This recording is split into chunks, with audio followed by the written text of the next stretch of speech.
सृष्टि के समय भोर के तारे एक साथ गा उठे और परमेश्वर के पुत्र आनंद से चिल्ला उठे। दाऊद के मंडप में उसकी पवित्र उपस्थिति की अद्भुत सुंदरता में हम आपका हार्दिक स्वागत करते हैं। शायद कोई ये कह सकता है कि ये व्यक्ति आज कुछ ज्यादा ही उत्साहित नजर आ रहा है। हम बहुत उत्साहित हैं। ये सभी भजनकार स्वर्ग में विजय की आवाज के साथ परमेश्वर के सामने जयकार करते हैं। वे ऊंचे स्वर में कहते हैं। प्रकाशित वाक्य 5, प्रकाशित वाक्य 19। हल्लेलुया! प्रभु सर्वशक्तिमान परमेश्वर राज्य करता है। हाँ, हमें आनंदित होने की आवश्यकता है, हमें उत्साहित होने की आवश्यकता है। एक बात जो हम प्रभु की उपस्थिति के बारे में जानते हैं वो है स्वतंत्रता, आनंद। यीशु ने कहा, प्रभु के आनंद में प्रवेश करो।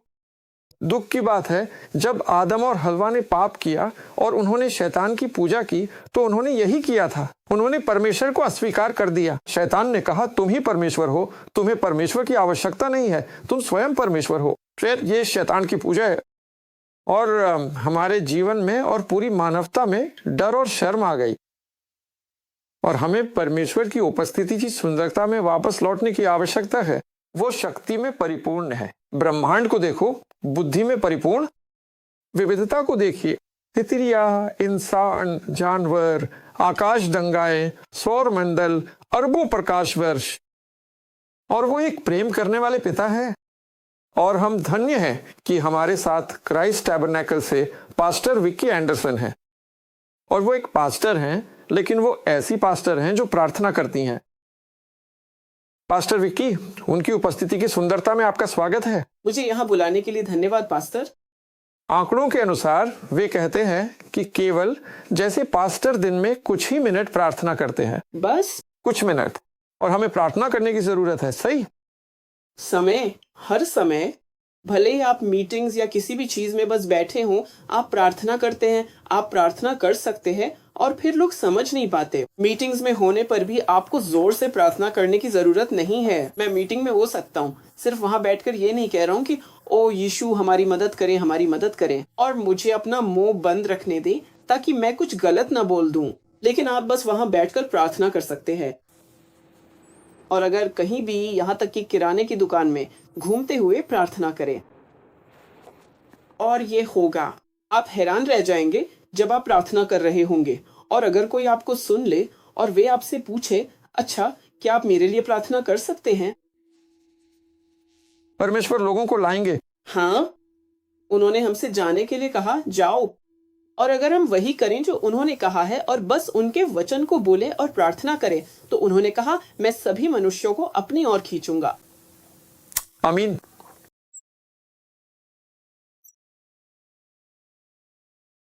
परमेश्वर बहुत अद्भुत है।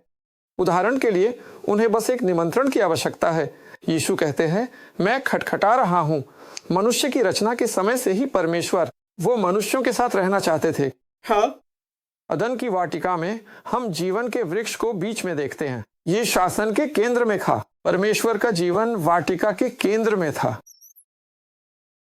ईसाई होने के नाते भी हमारे पास छोटी छोटी मूर्तियां हो सकती हैं और हमें परमेश्वर को अपने जीवन के केंद्र में रखने की आवश्यकता है। हम देखते हैं लोगों की प्रतिक्रिया भी जिन्हें प्रभु ने उनके पीछे चलने के लिए बुलाया। खैर, मेरे पास एक गाय है, एक और मेरे पास एक खेत है, एक और मेरी पत्नी है, पास्टर विक्की, और जो कोई भी देख रहा है, आपकी गाय और आपके खेत, आपके व्यवसाय और आपकी पत्नी और बच्चों के लिए सबसे अच्छी बात यह है कि आप यीशु का अनुसरण करें। आमीन, आमीन। कृपया आगे कहिए। आप एक वर्चुअल बन जाएंगे, एक वर्चुअल ईसाई। और हमारे परमेश्वर के बारे में सबसे सुंदर बात यह है कि, और क्योंकि हमारा स्वभाव गिरा हुआ है, कुछ लोग, मेरे उद्धार पाने से पहले मैं एक पार्टी करने वाला लड़का हुआ करता था और मैं यूनिवर्सिटी, ओल्ड डोमिनियन यूनिवर्सिटी जाया करता था। और सड़क के ठीक उस पार उनका एक छोटा सा अड्डा था। वो एक छोटा सा नाइट क्लब था और वहां स्पीकर छत तक लगे हुए थे। वो एक छोटी सी जगह थी, आप मुश्किल से सुन पा रहे थे। वहां से निकलने पर आपको कुछ भी सुनाई नहीं देता था। खैर, मैं कभी कभी नशे में गाड़ी चलाता था और बियर मुझे एक तरह से, पता नहीं क्यों, मुझे उससे थोड़ी एलर्जी थी। उसका मुझ पर असर होता था और इसलिए मैं ज्यादा हार्ड लिकर पीता था। और नशे में गाड़ी चलाते हुए मैं 2-1 बार इंटरस्टेट से लगभग उतर ही गया था। मैं अपनी जान ले सकता था और हमें लगता है कि हम मजे कर रहे हैं। इजराइल के बच्चे मोलोक की पूजा करते थे और इस मूर्ति के उनके हाथ पूरी तरह से फैले हुए थे। वे नीचे आग जलाते थे और फिर उस मासूम बच्चे को सचमुच जलने के लिए आग के ऊपर रख देते थे। ये दृश्य बहुत ही भयानक था। और फिर एक ढोल बजाने वाला ढोल बजाता था ताकि आप बच्चे के रोने उसकी चीख को सुन न सके। नबी यिर्मयाह और यहेजकेल कहते हैं कि उन्होंने अपने बच्चों को तब तक जलाया जब तक कि वे पूरी तरह भस्म नहीं हो गए। हे भगवान, हमारे देश में इतनी बुराई कैसे हो सकती है? 6.5 करोड़ गर्भपात, बच्चों को टुकड़ों में काट दिया गया और कचरे के डिब्बों में फेंक दिया गया। खैर, मुझे माफ करें, ये ईश्वर की संतानें हैं। आप मुसीबत में है। अगर आप ऐसा करते रहे तो आप मुसीबत में है, बहुत बड़ी मुसीबत में है। ठीक है। और बहुत से लोग वे खेल खेलना चाहते हैं। आप जानते हैं आप ऐसा कर सकते हैं। नबी ने फिर कहा, यहेजकेल और यिर्मयाह, उन्होंने परमेश्वर की आराधना की और बाल देवताओं की सेवा की। हाँ, खैर, क्या आप जानते हैं कि परमेश्वर ने क्या किया? परमेश्वर ने उन्हें नरक में भेज दिया। कथित तौर पर ईसाई मत बनिए और फिर गर्भपात के पक्ष में वोट मत कीजिए। तो अगर आप ऐसा करते रहे तो आप बड़ी मुसीबत में हैं। बाइबल में ऐसा कहा गया है। अगर आप ईसाई हैं तो आप बाइबल में विश्वास करते हैं। आप बाइबल की बात नहीं सुनते, आप राजनेता की बात सुनते हैं। खैर, तो राजनेता को ही आपको बचाने दीजिए, ठीक है? बाइबल के परमेश्वर द्वारा ही उद्धार होता है ना, पास्टर विक्की? मैं भी ऐसी ही हुआ करती थी पास्टर मिगुएल। सच में मैं ऐसी ही थी जब तक कि मैंने वास्तव में अपना जीवन मसीह को समर्पित नहीं कर दिया। क्योंकि आप जानते हैं, हम कह तो सकते हैं कि हम ईसाई हैं, लेकिन क्रिश्चियन शब्द के पहले 6 अक्षर क्राइस्ट है।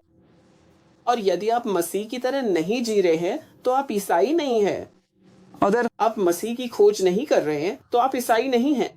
तो मैंने कहा, आप कैसे? मैं ऐसा कैसे कर सकती हूँ? क्योंकि मैं भी ऐसी ही थी। जहाँ मेरा शरीर मेरा अपना है, मैं जो चाहूँ कर सकती हूँ। सरकार मुझे कैसे बता सकती है कि मुझे अपने शरीर के साथ क्या करना है?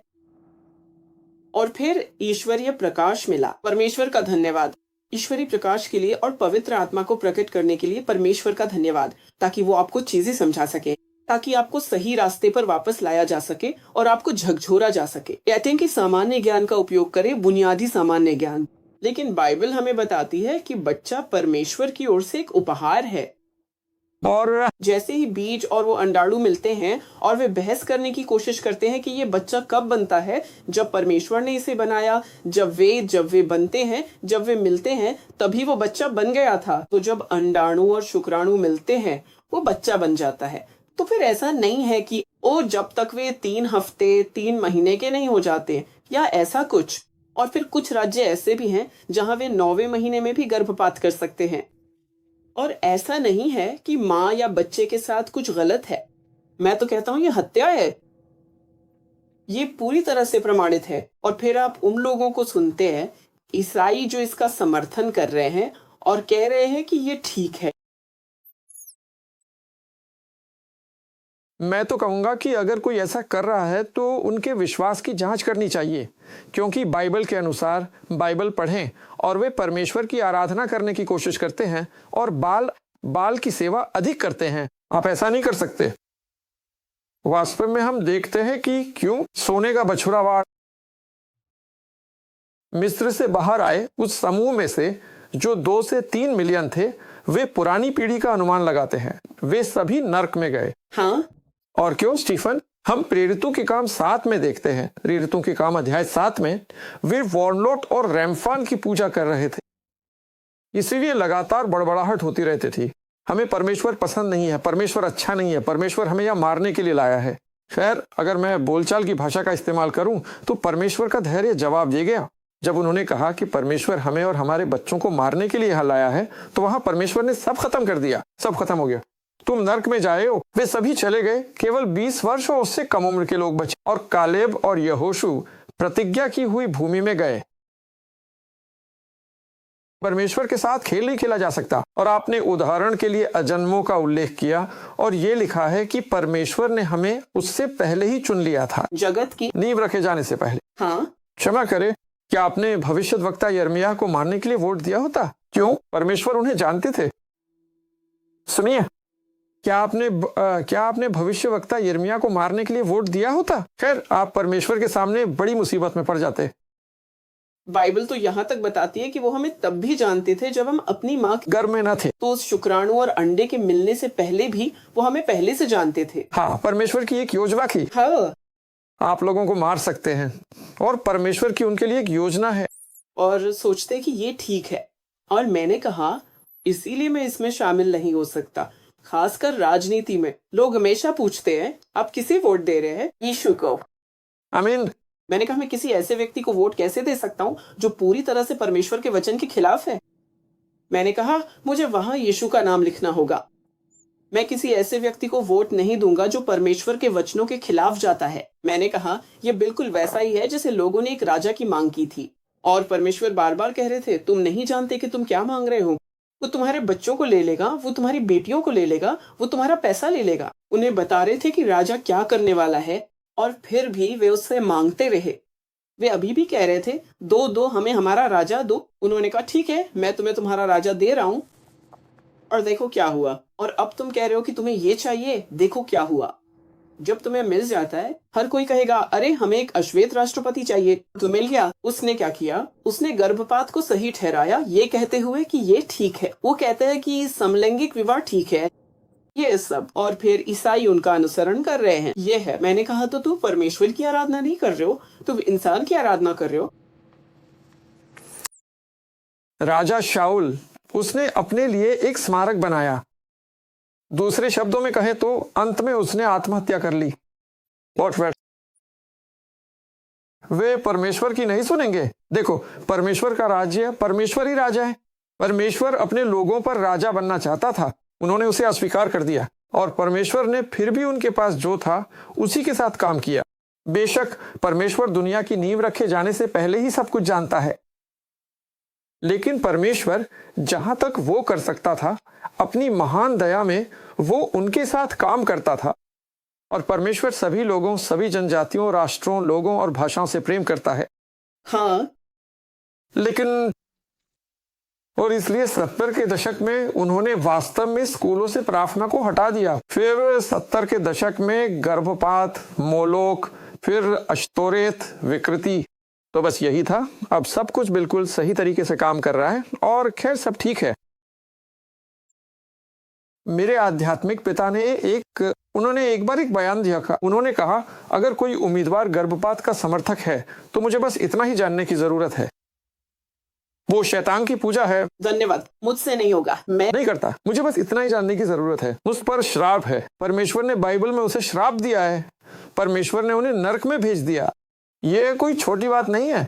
परमेश्वर ने उन्हें अनंत नरक का दंड दिया और उन लोगों को भी जो उसकी पूजा करते थे और मूर्तियों की सेवा करते थे। आप ऐसा नहीं कर सकते। बच्चों को मारे और स्वर्ग जाए। उन्होंने कहा कि वो गुनगुने व्यक्ति को उगल देंगे। आप एक दिन गर्म, अगले दिन ठंडे और ऐसे आगे पीछे नहीं हो सकते। उन्होंने कहा तुम गुनगुने हो और अब क्या? उन्होंने कहा कि मैं तुम्हें उगल दूंगा। मतलब वो तुम्हें उल्टी करके बाहर निकाल देंगे। आप ऐसा नहीं कर सकते, आप भी नहीं। और उन्होंने बाइबल में कहा है, आप याकूब की किताब में पढ़ते हैं, या तो आप परमेश्वर की संतान है या आप शैतान की संतान है। दोनों में से एक, बीच का कोई रास्ता नहीं है। क्या आप आधे परमेश्वर के आधे शैतान के हो सकते हैं? मैं ये बहुत ही अद्भुत है। और अंत के समय में हम देखते हैं सुधार के बाद से परमेश्वर शास्त्रों को खोल रहे हैं, उनका अनावरण कर रहे हैं। ऐसा नहीं है कि परमेश्वर शास्त्रों में कुछ जोड़ रहे हैं, बल्कि विश्वास के द्वारा धार्मिकता की बात है। वर्ष 1525 में जल बपतिस्मा, डुबकी लगाकर पवित्रीकरण, वेस्ले अजूजा का पंथ, पवित्र आत्मा का बपतिस्मा। और परमेश्वर क्यों? वो एक महिमामयी कलीसिया के लिए आगे है।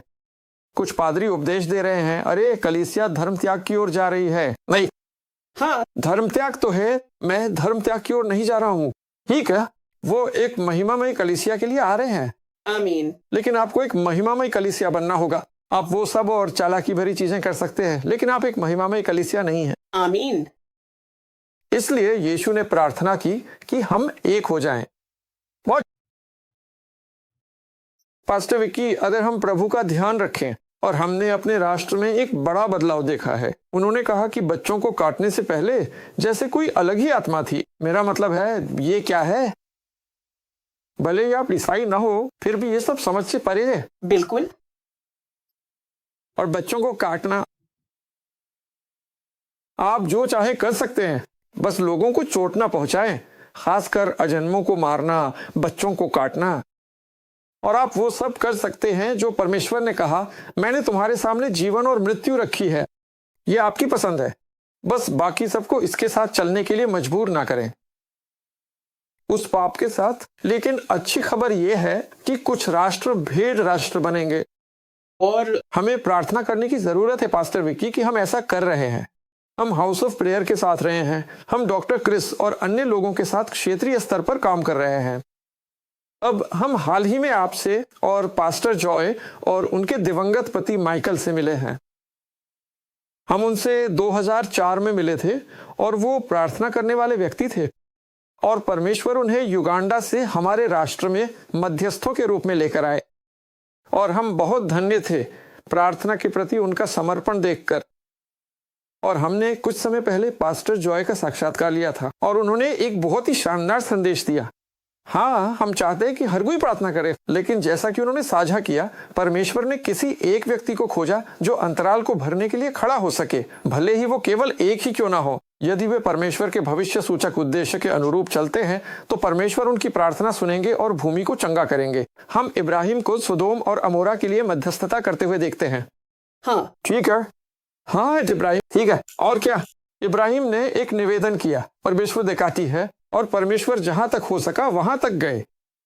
तो अगर हम अब प्रभु का ध्यान रखें, तो ये भविष्य सूचक है। ये दो चरम स्थितियां हैं, महिमा या अंधकार।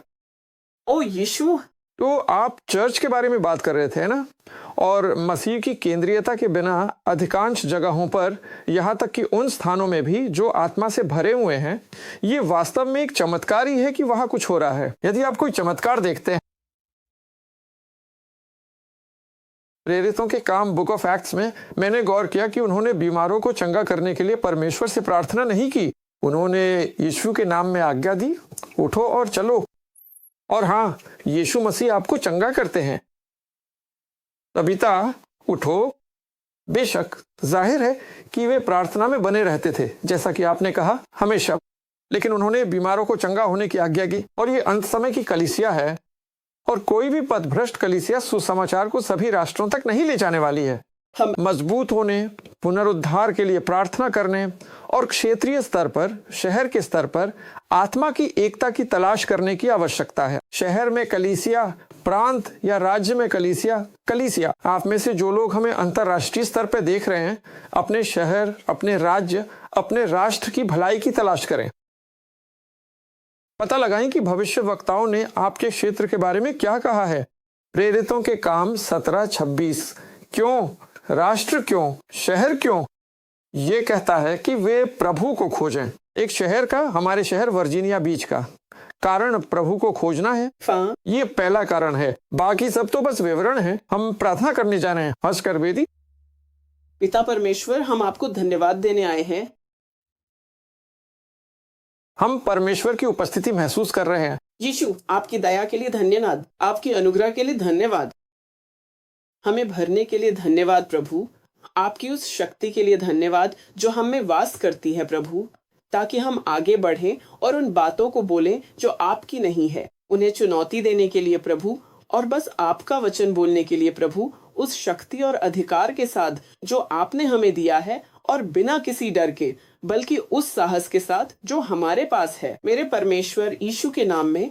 और प्रभु, हम उस पुनरुद्धार के लिए आपको पहले से धन्यवाद देते हैं जिसे आप जन्म लेने के लिए बुला रहे हैं, वर्जीनिया बीच में जन्म लेने के लिए। मेरे प्रभु यीशु के नाम में हम आपकी चंगाई और आपकी मुक्ति के लिए आपको धन्यवाद देते हैं। सिर्फ इस राष्ट्र की ही नहीं प्रभु, बल्कि मसीह की देह की भी। और हम आपको सारी महिमा और सारी स्तुति देते हैं यीशु के पवित्र नाम में हम प्रार्थना करते हैं, आमीन। हाँ प्रभु, और प्रभु चंगाई और मेल मिलाप लाए। और प्रभु, आप सभी लोगों से प्रेम करते हैं, आप सभी जातियों से प्रेम करते हैं। और आप पुरानी सृष्टि को ठीक नहीं कर रहे हैं, चाहे कोई भी रंग हो, कोई भी जाति हो। क्षमा करें, आपने हमें पूरी तरह से एक नई सृष्टि बनाया है। ये चीनी व्यक्ति या काला व्यक्ति या गोरा व्यक्ति नहीं है, ये नया मनुष्य है जो मायने रखता है। और मेरे प्रभु, हमें नई सृष्टि में एक साथ आने दें, मैं उस देह की एकता में जो हम मसीह में हैं। परमेश्वर, ये बहुत गंभीर है। अंत के समय में हमारे बहुमूल्य प्रभु ने कहा था कि ऐसे नाजुक समय में कोई भी प्राणी जीवित नहीं बचेगा।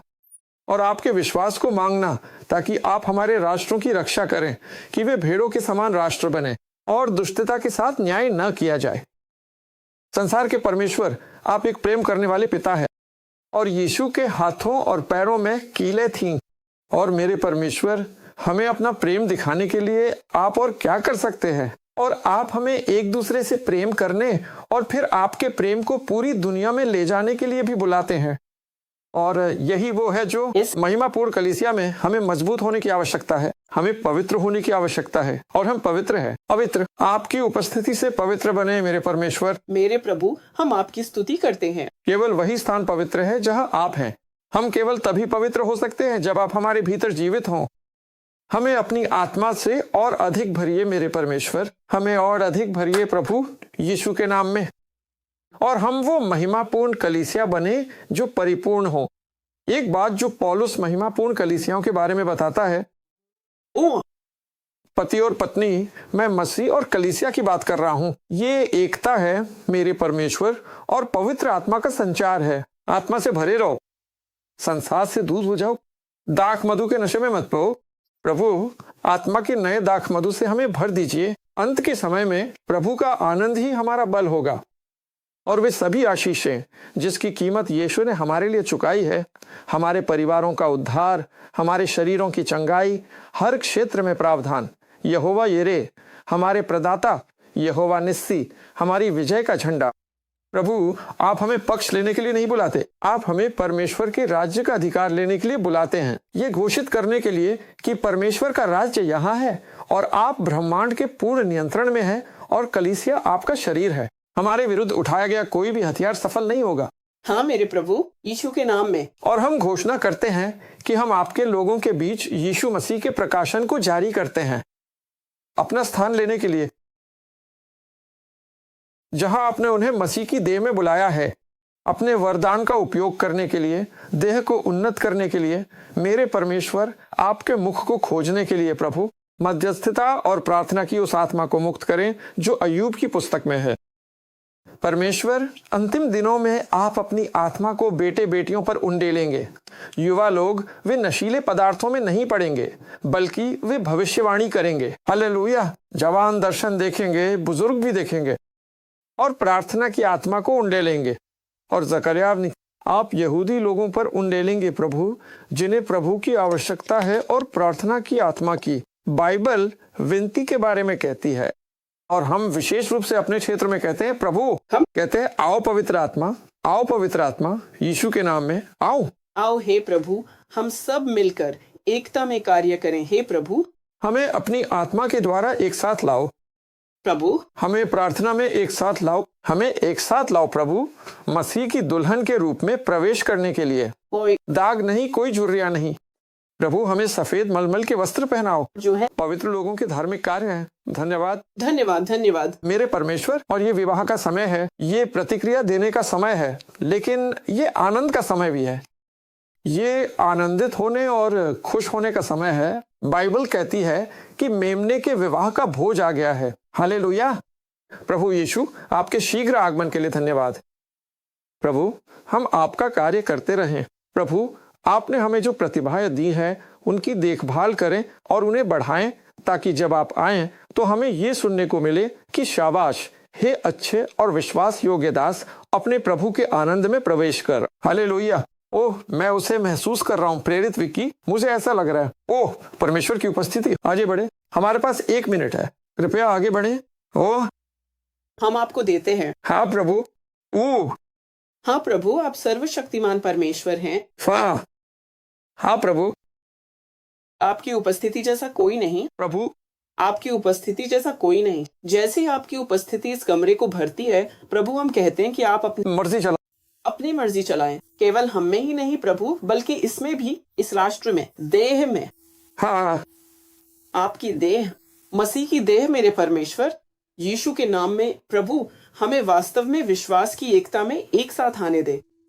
हमें अपने आप को त्यागने दे, पुराने स्वभाव को त्याग दें, पुराने स्वभाव को दफना दिया प्रभु, और नए मनुष्यत्व को धारण करे, जो आत्मा और सच्चाई से आपकी आराधना करे, जो विजय की आवाज के साथ प्रभु की ओर हाथ फैलाए, जो राजमार्गों और गलियों में जाकर यीशु मसीह के सुसमाचार का प्रचार करे और अपने वचन को उन लोगों के बीच अपना काम करने दे जिनकी हम सेवा करते हैं। स्वर्गीय पिता, यीशु के नाम में हम प्रार्थना करते हैं कि आप देह को भरते रहे, हमें अपनी इच्छा के ज्ञान और सभी बुद्धि और आध्यात्मिक समझ से भर दें, ताकि मैं आपके साथ चल सकूं। स्वर्गीय पिता, हम आपके योग्य बने और आपको पूरी तरह प्रसन्न कर सकें, और हम हर अच्छे काम में फलदायी बने और आपके ज्ञान में बढ़ते रहें। यीशु के नाम में हम प्रार्थना करते हैं कि हम आपके पवित्र वचन के अनुसार एक दूसरे को प्रोत्साहित, सांत्वना, शिक्षित और निर्मित करते रहें, और हम एक दूसरे से वैसे ही प्रेम करें जैसे यीशु ने हमसे प्रेम किया है, और हम एक दूसरे को वैसे ही देखें जैसे यीशु उन्हें देखते हैं। हे प्रभु मेरे परमेश्वर, यीशु के नाम में अपनी इच्छा पूरी करे। पवित्र परमेश्वर, यीशु के नाम में हम प्रार्थना करते हैं, आमीन। धन्यवाद। धन्यवाद pastor Vicky Anderson, Christ tabernacle. और देखने के लिए आपका बहुत बहुत धन्यवाद। और याद रखें, भजनकार ने पूरे जीवन का सार एक ही बात में समेट दिया है। प्रभु की सुंदरता को निहारें और उनकी सुने। परमेश्वर आपको दिखाना चाहते हैं कि वो आपसे कितना प्रेम करते हैं। निहारें कि वो कितने सुंदर है। परमेश्वर आपको आशीर्वाद दे। और धन्यवाद पास्टर विक्की। आइए प्रभु की स्तुति करें। हम आपको आशीर्वाद देते हैं प्रभु। धन्यवाद।